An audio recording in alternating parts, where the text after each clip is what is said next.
ሰላም ሰላም እንኳን ደህና መጣችሁ ገዢም ሆናችሁ ሻጮች። የዛሬው መረጃ ውሳኔያችሁን ሊያስቀይር ይችላል። የዛሬን የ18 እና የ21 ካራት በ10 ግራም ወርቅ የተሰራ ወርቅ ማለት ነው። የአንገት ሐብል ሊሆን ይችላል፣ የእጅ ቀለበት ሊሆን ይችላል።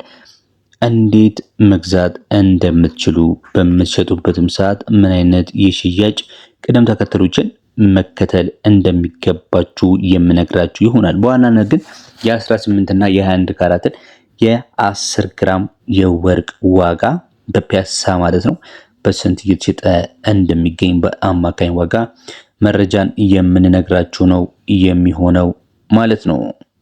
ተመልካች አድማጮቻችን ይህ እጅግ በጣም ወሳኝ የሆነ መረጃ ነው። እንደምታውቁት ከሆነ በተለይ በዚህ ሰዓት ላይ እጅግ በጣም በከፍተኛ ደረጃ የወርቅ ዋጋ በመቀያየር በሚገኝበት ሰዓት ላይ እንደዚህ አይነት የወርቅ ዋጋዎችን መከታተል ዕለታዊ በሆነ መልኩ ይጠቅማቸዋል።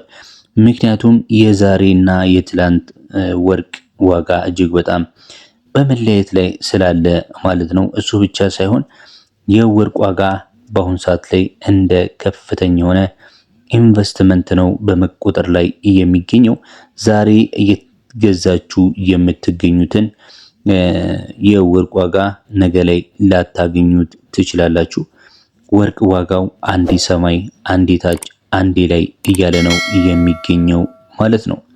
በተጨማሪም ደግሞ ምን አዲስ ነገር አለ ስለ ወርቅ የሚለውንም መረጃን አክዬ ነግራችኋለሁ። ታዲያ ቪዲዮን እስከ መጨረሻው ድረስ አብራችሁን መከታተል አትርሱ። አሁን ቀጥታ ወደ መረጃው ከመሄዳችን በፊት ቪዲዮን ላይክ ማድረጋችሁን እርግጠኞች ሁኑልኝ። በተጨማሪም ደግሞ ለዚህ ዩቲዩብ ቻናል አዲስ ከሆናችሁ ቻናሉን ሰብስክራይብ በማድረግ ወቅታዊ የሆነ የወርቅ ዋጋዎችን መከታተል አትርሱ። አሁን ወደ መረጃዎቹ ነው የምንሄደው።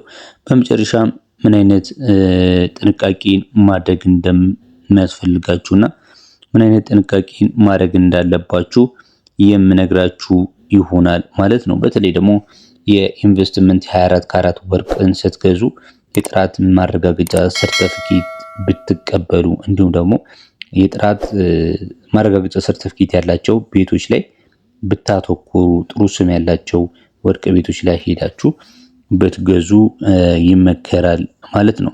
እንደምታውቁት ከሆነ በፒያሳ ዋና ጎዳና ላይ የሚገኙት ትልልቅና አንጋፋ ቤቶች እንዲሁ የ18 እና የ21 ካራትን ዋጋ በብዛት ቢሸጡም 24 ካራት የወርቅ ጡቦችን የት ማግኘት እንችላለን ለምትሉ እዛ ፒያሳ አካባቢም እንደዚህ የ24 ካራት ወርቅ ሳንቲሞችን የሚያቀርቡ ወርቅ ቤቶች አሉ። ከነዛ መካከል ሁለቱን ልንገራችሁ። የመጀመሪያው የናዝሬት ወርቅ ቤት ነው። ሌላው ደግሞ አረብ ወርቅ ተራ የሚባል አለ። ቡሊዮኖችን በጅምላ አከፋፋዮች ናቸው። ቡሊዮኖችን ይሸጣሉ ማለት ነው። እዛው አካባቢ ሆናችሁ የ24 ካራት ብቻ ሳይሆን ዛሬ ላይ የምነግራችሁን የ18 እና የ21 ካራትንም በላቦራቶሪ ምርመራ የኤክስሬይ ቴስት መረጋገጡንም ቼክ ማድረግ ትችላላችሁ ማለት ነው። እንግዲህ እጅግ በጣም ወሳኝ የሆነ የወርቅ ዋጋ ነው ይዤላችሁ የመጣሁት። ወርቅ እንደምታውቁት ዝም ብሎ ጌጥ ብቻ ሳይሆን የኢኮኖሚ መዋዠት በሚያጋጥምበት ሰዓት ላይ እንደ ሀገርም ሆነ እንደ ግለሰብ የሀብት ጋሻ ሆኖ የሚያገለግል መሆኑን አይተናል። በተለይ ዛሬ እጅግ በጣም የባንክና የተለያዩ ገበያዎች በሚዋዥቁበት የምንዛሬ ልዩነቱ ባለበት እንዲሁም ደግሞ እንደዚህ ጦርነቶች በምንሰማበት ላይ ኢንቨስት ማድረግ ወርቅ ላይ ምን ያህል ብልህነት እንደሆነ ማንም የሚያጣው አይደለም ማለት ነው። የዛሬ የ18 እና የ21 ካራት የወርቅ ዋጋ የት ደርሷል የሚለውን እንመልከት። 18 ካራት የጥሬ ወርቅ ዋጋ ያንን ከመንገሬ በፊት ግን ቪዲዮን እያያችሁ ላይክ እንድታረጉ ሼር እንድታረጉ እዚህ ቻናል ላይ እየቀረቡ ያሉት የወርቅ መረጃዎች እጅግ በጣም ወሳኝ ናቸው። በተጨማሪም ደግሞ ወርቅን በምትገዙበት ሰዓት ላይ እንዲሁም በምትሸጡበት ሰዓት ላይ ያለውን የመረጃ ክፍተትን ለመሙላት እኛም በቻልነው መጠን ሙከራ እያደረግን እንገኛለን። ስለዚህ ለቻናሉ አዲስ ከሆናችሁ ቻናሉን ሰብስክራይብ እንደምታደርጉ ተስፋ አለኝ። የ18 ካራት የጥሬ የተሰራ ወርቅ ዋጋ እጅግ ልዩነትን አሳይቷል። በ25000 ነው በምሽጥ ላይ የሚገኘው የአንድ የጥሬ የተሰራ የ18 ካራት 1 ግራም ወርቅ ማለት ነው። 10 ግራም በምትፈልጉበት ሰዓት ላይ የ10 ግራም የ18 ካራት ወርቅ ዛሬ ላይ እየተሸጠ የሚገኘው በ250 ሺህ ብር ነው። እንግዲህ ይሄ የምነግራችሁ የሁለት የሶስት ወርቅ ቤቶችን አማካኝ ዋጋ ነው ባለው መረጃ መሰረት ማለት ነው። የአንዱን የወርቅ ቤቶች ዋጋ ብነግራችሁ ያ በጣም ባያዝ ያደርጋችኋል።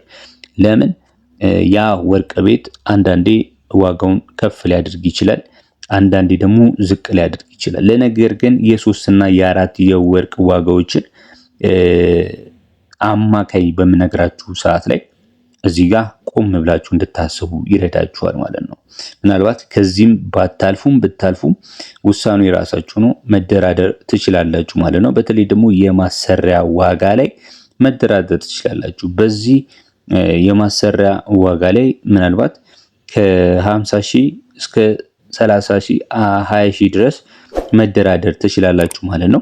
የ18 ካራቱ የ10 ግራም ወርቅ እስከ 250,000 ብር ድረስ እየተሸጠ ነው የሚገኘው ማለት ነው። በ25,000 ብር የ1 ግራም የተሰራ ወርቅ ማለት ነው። እንግዲህ እዚህ ጋር መረዳት ያለባችሁ ነገር አንድ ወርቅ ዋጋ ስነግራችሁ በተለይ የተሰራ ሲሆን ማተር የሚያደርገው ዲዛይኑ ነው። በዋናነት ወርቅ በጥሬው የምነግራችሁ ያለ ምክንያት አይደለም።